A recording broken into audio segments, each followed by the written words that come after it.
also want to thank all of you, the Republican Party of Rock Island County especially, for welcoming me with open arms.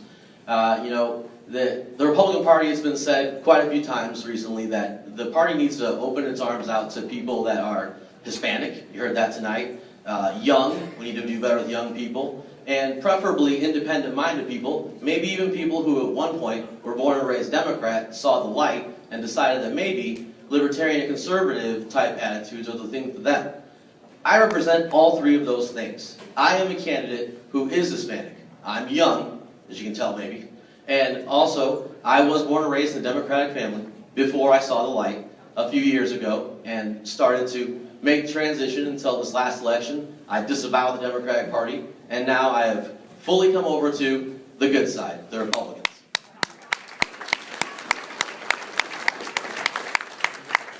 Now, the thing is, this campaign though, this election in 2014 isn't just about a choice between right and left. This is a choice between right and wrong.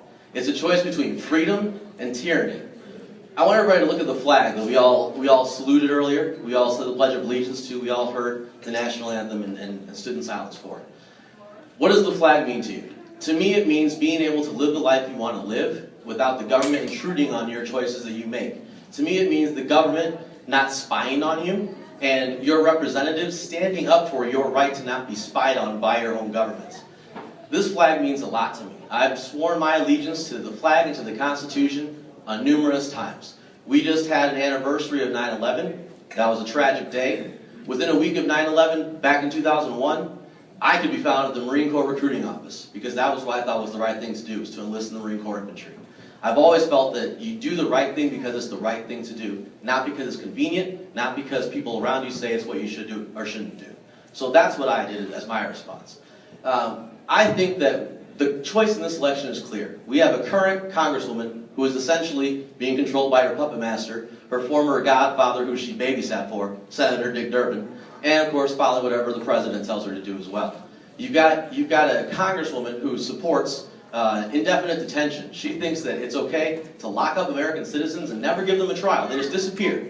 You've got here a constitutional lawyer who knows that that is wrong, and I will be outspoken every day of this campaign telling people that what she is doing is against the Constitution. Our framers would be appalled by it, and we need to have someone in office who's going to do that every day, all day, throughout the entire campaign. We've got a congresswoman who thinks that on an issue as current and important as the Syria war, where we have a president being told by a Russian president not to go to war, which, how crazy is that?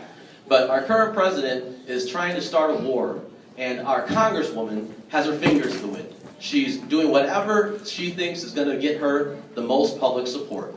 2 weeks ago, her statements were very clear. She was leaning toward voting for authorizing force in Syria. Now, all of a sudden, she's saying, you know, I'm really not sure, and her most recent statement says that I'm going to walk out there the day of voting and I'll decide right then. And you know what she's going to decide based on? What everybody else votes on. She's going to do what everybody else is doing because she goes with the tide. She does whatever's easy, and I have never done what was easy. My life wasn't easy. I grew up poor. I've got myself to where I am today by paying my way through college, paying my way through law school. I pulled myself up by the bootstraps, and I'm just sorry it took me 30 years to figure out that I was looking at the wrong party to represent those ideals. So I'm really hope that I'll have your support. You know, we've obviously got a primary coming up, and I'm obviously going to follow Ronald Reagan's 11th commandment, never speak ill of another Republican. I absolutely intend to do that. I think Bobby's a great guy. Looking forward to hearing him talk after me. And I hope we have a spirited campaign. May the better man win. And then whoever does that, I hope we all get behind that person and go get Bustos out of office, because we've had some bad Congress people in this district before, but she's by far the worst. So, thank you for your time.